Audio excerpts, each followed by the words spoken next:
All right, guys, so we are going to go ahead and continue with comparing these lines and patterns generated by addition rules and multiplication rules as well. So when we do this, we're going to do exactly what we did on the front side of the page, where we're basically going to follow some directions on our coordinate plane, okay? So the first one says line P represents the x and y, that x and y are equal. So no matter what, it's going to be equal. And it says construct a line V. So we're going to make a line V that contains this V, and it needs to be parallel, okay? So I'm going to go ahead and make this line V to line up, and I want to make sure that it's parallel. So I'm going to make this line here. And I'm going to go ahead and just draw my arrows to show that the line can keep going, and then I'm going to label it V. Then it says to name 3 points on line V. So I'm just going to find 1, 2, and 3, okay? And so when I look here, it looks like I've got 5, 10. So if I were to look here, I'm guessing this is going to be 1, 2, 3, 4, 5, 6, 7, 8, 9, 10, 11, and then that would be 12. Same thing here, 1, 2, 3, 4, 5, 6, 7, 8, 9, 10, 11, 12. So perfect. This way it's easier for me to check these points. So the first one I have, this is my x, so remember my x-axis and my y-axis. So I've got 1, I went over 1, up 3. So I'm going to go 1, 3, okay? Then here's the other one that I chose, and it was over 4, up 6. 4, 6. The next one I chose was 6 and 8. And if I look at these coordinates, I can identify a rule. And my rule could be written either talking about my x or talking about my y. I'm going to say that my y coordinate is 2 more than x coordinate. Okay. So then the next one, it says construct line W that contains the origin of point W, and I'm going to label that W. So I'm going to do this.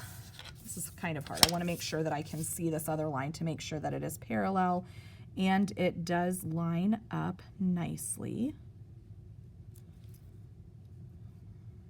There we go. Okay.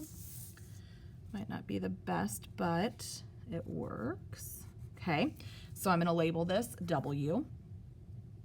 Alrighty, and it says name 3 points on W. So I'm just going to find some points where I know that it meets kind of that, not in the middle of a line or a box or anything like that, where it just kind of intersects like that. So that's kind of how I'm choosing those points. So now I need to label 3 points. 4, 1, so it's going to be over 4, up 1. This one is going to be over 7, up 4.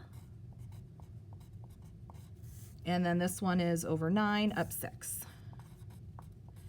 Okay, now I need to identify the rule. And when I look at this, I know that the difference between these numbers are 3.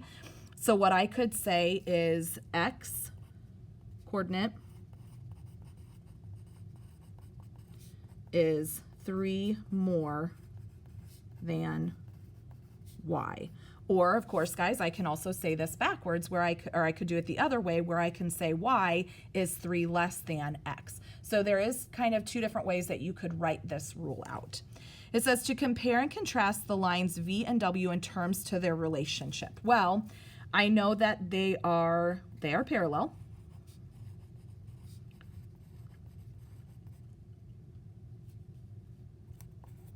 Okay, and how they are different is that one is, let's see here, one is actually steeper than the other, so we could say one is steeper. We have one is closer to P. Our line V is closer to P. Okay, so there's a couple different things. It says, what patterns do you see in the lines that are generated by multiplication rules? So which pattern do you see? Well, when you do this, we want to look, what could I do for the multiplication rule of this? I'm going to actually find some points on this one. So remember that line P is going to be something like 2, 2, 3, 3, 4, 4. Okay, so what patterns do you see in lines that are generated by multiplication rules? What you are going to see when you see these multiplication rules is what's going to happen is you are going to be able to see that you're going to go over and up, over and up. Another way is that you can also see like that maybe it increases and you can multiply one line by another, okay? Then it says, so that's kind of how we can see lines that are generated by multiplication rules.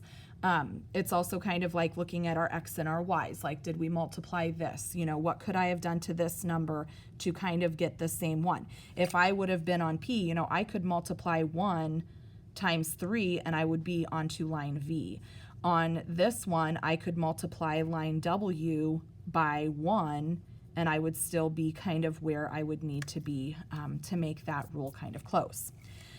So then this next one, it says circle the rules that generate lines that are parallel to each other. So remember, those parallel lines are lines that do not intersect. So the lines that we have worked on today, those are all parallel lines, okay? And so we don't want them to intersect at all. So we want to think about which ones are going to be the multiplication rules that are going to be parallel to each other. Well, if I take a look at this, if I add 5 to x, that will give me a parallel line, okay?